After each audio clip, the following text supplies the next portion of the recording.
This channel does not promote any violent, harmful, or illegal activities. All content provided by this channel is meant for an educational purpose only. সিই অফিসের সামনে বিএলওদের বিক্ষোভ কিছুক্ষণ আগে সেই ছবি আপনাদের আমরা দেখাচ্ছিলাম।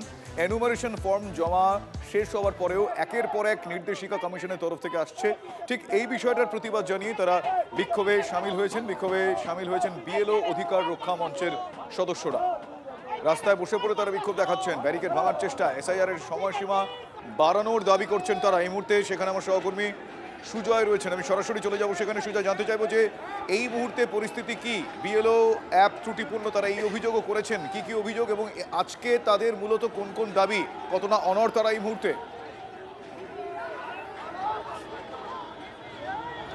দেখো, বেশ কয়েকটি রাজ্যে যেমন এসআইআর প্রক্রিয়ার সময় বাড়ানো হয়েছে, কেন পশ্চিমবঙ্গে বাড়ানো হলো না সেই দাবি, এবং নতুন অ্যাপে অর্থাৎ এসআইআর অ্যাপে বিএলও অ্যাপে যে নতুন একটা অপশন চালু হয়েছে সেটা, এই দুটো অর্থাৎ কাজের চাপ বাড়ানো হচ্ছে, এই দুটি দাবি নিয়ে মূল আজকের বিক্ষোভ। আমার ডান দিকে দেখো যে বিএলও অধিকার রক্ষার কমিটির যারা রয়েছেন তারা এই মুহূর্তে রাস্তায় বসে রয়েছেন। তারা নিজেদের দাবিতে অনড়, যে কোনো মূল্যেই কমিশনকে তাদের উপর কাজের চাপ কমাতে হবে এবং সময় বাড়াতে হবে। এবং ডান দিকে কমিশনের দপ্তরের বাইরের ছবিটা দেখাবো।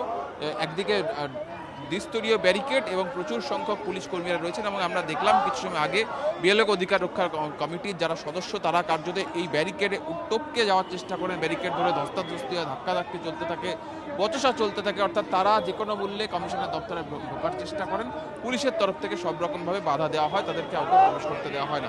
আমরা আবার দেখছি যে তারা কয়েকজনকে, সুজয়, সবাইকে না হোক তাদের মধ্যে কয়েকজনকে কি ভেতরে প্রবেশ করার অনুমতি দেওয়া হবে, এরকম কিছু আলোচনার এখনো পর্যন্ত নির্যাস, এখনো পর্যন্ত এমন কোন ইঙ্গিত? আবার দেখো, আবার ছবিটা দেখাচ্ছি শুভজিৎ, ধস্তাধস্তির ছবিটা দেখো, আবার দেখো ধস্তাধস্তির ছবিটা দেখো, আবার ধস্তাধস্তির ছবিটা দেখাতে দেখতে পাচ্ছ যে ব্যারিকেড ধরে ধাক্কা দিচ্ছেন বিএলও অধিকার রক্ষা কমিটির সদস্যরা রয়েছেন, যারা কয়েকজন বিএলও তার মধ্যে রয়েছেন, এবং অন্যদিকে পুলিশ কর্মীরা তাদেরকে আটকাচ্ছেন। আমরা দেখছি দফায় দফায় একবার বিএলও অধিকার রক্ষা কমিটির সদস্যরা একবার ব্যারিকেডে ধাক্কা দিচ্ছেন, ধাক্কাধাক্কি চলছে কিছু সময়, আবার তারা এসে রাস্তায় অবস্থানে বসে পড়ছেন। এবং যেটা তুমি বলছিলে যে কোনো সদস্যকে কমিশনের দপ্তরে তাদের বক্তব্য জানানোর বা কথা বলার সুযোগ দেওয়া হয় কিনা, দেখো এখনো পর্যন্ত কাউকে সুযোগ দেওয়া হয়নি, এখনো পর্যন্ত আমরা কাউকে দেখিনি তারা ভিতরে প্রবেশ করেছেন। এর আগে প্রত্যেকবারই আমরা দেখেছি বিক্ষোভের সময় কিন্তু তারা ভিতরে প্রবেশ করেছেন এবং নিজেদের বক্তব্য তুলে ধরার চেষ্টা করেছেন। দেখতে পাচ্ছ যে ঝাঁঝালো একেবারে প্রতিবাদ বলা চলে। দেখতে পাচ্ছ যে আমরা একটু কথা বলার চেষ্টা করব। আপনারা কি ভেতরে যাওয়ার চেষ্টা করছেন? হ্যাঁ, আমাদেরকে ঢুকতে দিচ্ছে না, আমাদের বাধা দিচ্ছে, আমাদের বাংলাকে যেভাবে ভাতে মাতে পাড়ার চেষ্টা করছে, কোটি কোটি বৈধ ভোটার বাদ দেওয়ার চেষ্টা করছে। কি জানাবেন ভেতরে ঢুকে?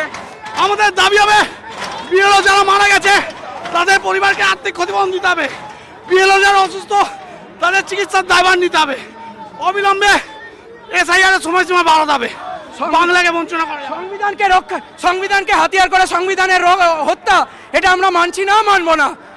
আসাম কে হয় যে আসামের জন্য সময় বাড়ানো হলো? বাংলা কেন পাবে না? আসাম যদি করিডোর হিসাবে ইউজ হতে পারে রোহিঙ্গাদের, তাহলে বাংলাকে কেন কলুষিত করা হচ্ছে? আসাম সব থেকে কাছে মায়ানমারের, রোহিঙ্গাদের করিডোর হিসাবে যদি ব্যবহার করা হয় তাহলে সেটা আসামকে করা হতে পারে, বাংলা নয়। তাহলে এসআইআর এর বিষয় থেকেই তো বিএলওদের বিষয় এসছে। বিএলওরা আজকে কিসের স্বার্থ রক্ষার জন্য রয়েছে? এসআইআর এর, সেই বিএলওদের স্বার্থ। আপনি একটু ঘুরে আসুন।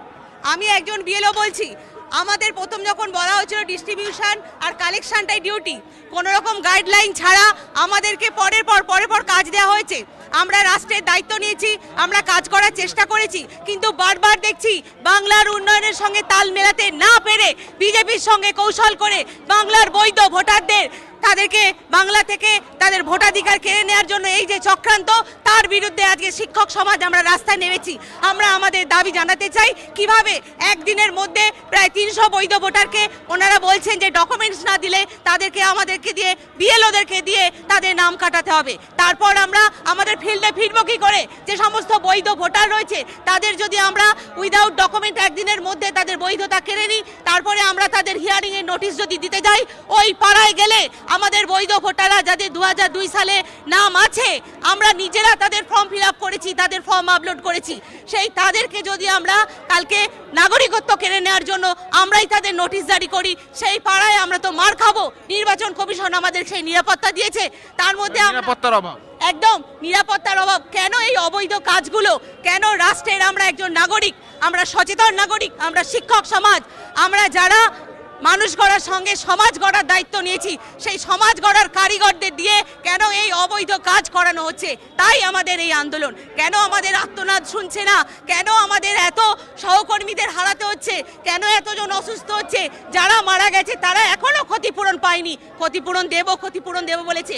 আমরা প্রায় 1.5 মাস কাজ করেছি, মাত্র 2000 টাকা আমাদের। একেবারে বলে ক্ষতিপূরণ এবং তার পাশাপাশি সময়সীমা বাড়ানো, কাজের চাপ কমানো, এই দাবিগুলি রয়েছে।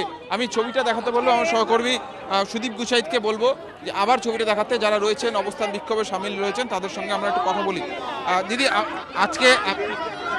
আজকে আপনার সঙ্গে কথা বলার চেষ্টা করবো যে বিভিন্ন জায়গাতে সময় বাড়ানো হচ্ছে, কেন রাজ্যে বাড়ানো হচ্ছে না, এটা আপনাদের আজকের মূল ইস্যু। এটাই তো রহস্য, এটাই তো বাংলার প্রতিহিংসা, এটাই তো বাংলার প্রতিহিংসা যে আজকে সব জায়গায় একটা সীমাবদ্ধ টাইম দেওয়া হচ্ছে আর বাংলার জন্য বাড়িয়ে দেওয়া হচ্ছে। সব যে রাজ্য আপন আর বাংলা আপন না, বাংলা কেউ না, এটাই তো রহস্য, এটাই তো হিংসা বাংলার প্রতি। সময়সীমা তো খসড়া তালিকা প্রকাশের দিন এসে গেল, এরপরে কি চাপ আরো বাড়বে বলে মনে হচ্ছে? এরপর আমরা আমাদের মনের মতো করে আমরা যখন আমাদের উত্তর পাবো না, আমরা তো কিছু প্রশ্ন করতে চেয়েছিলাম, বসতেই চাইছেন না, তাহলে আমাদের এই বাড়বে, আমাদের আন্দোলনের গতিটা বাড়বে, আমরা আন্দোলন চরম। দিদি, আপনার কাছে একটু জানতে চাইবো খসড়া তালিকা প্রকাশের সময় এসে গেল, এরপর কি চাপ, নতুন চাপের আশঙ্কা করছেন? একদম, আমরা বিএলওরা তো নতুন চাপ আশঙ্কা করছি। আপনারা যেখানে দেখছেন, আপনাদেরকে আমি দেখালাম যে বিএলও অ্যাপে প্রচুর ভুল রয়েছে।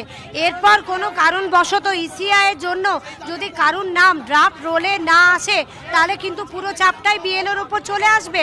ভোটার তো বুঝবে না যে ইসিআই এগুলো ভুল করছে, বিএলও অ্যাপ ত্রুটিপূর্ণ একটা অ্যাপ, ভোটাররা বুঝবে না। ভোটাররা ভাববেন বিএলওর কোনো ভুলের জন্য ওনাদের নাম বাদ গেছে, সেক্ষেত্রে আনম্যাপিং হয়ে গেছে, ওনারা ভাববেন আমাদের ভুলে। কিন্তু আমরা কোনো মতেই ভুল কাজ করিনি, আমরা খুব কনসাসলি কাজগুলো মনোযোগ সহকারে করছি।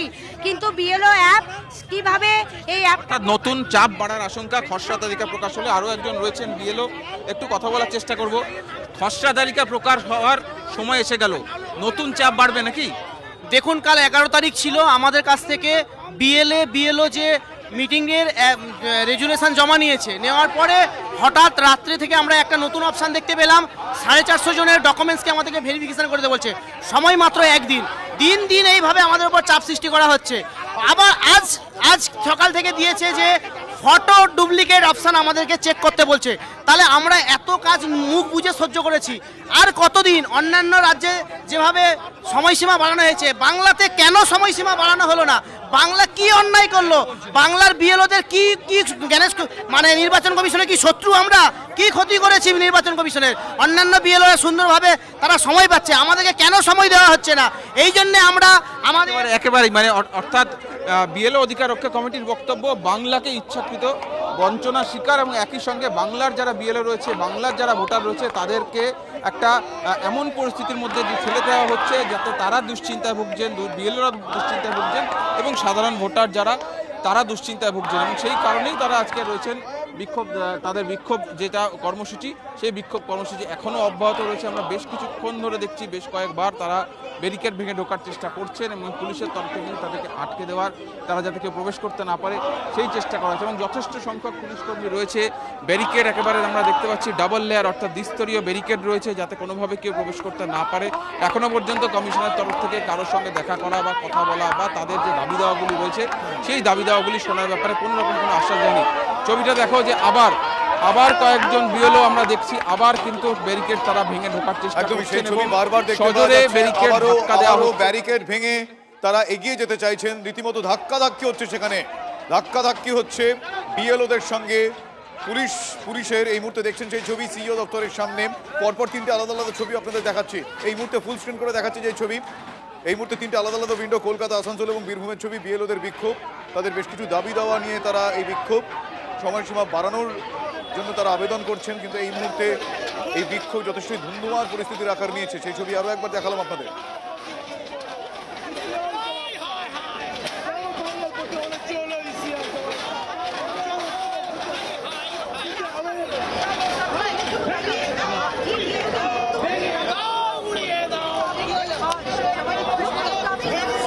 দফতরের সামনে তারা অবস্থান বিক্ষোভে সামিল হয়েছেন।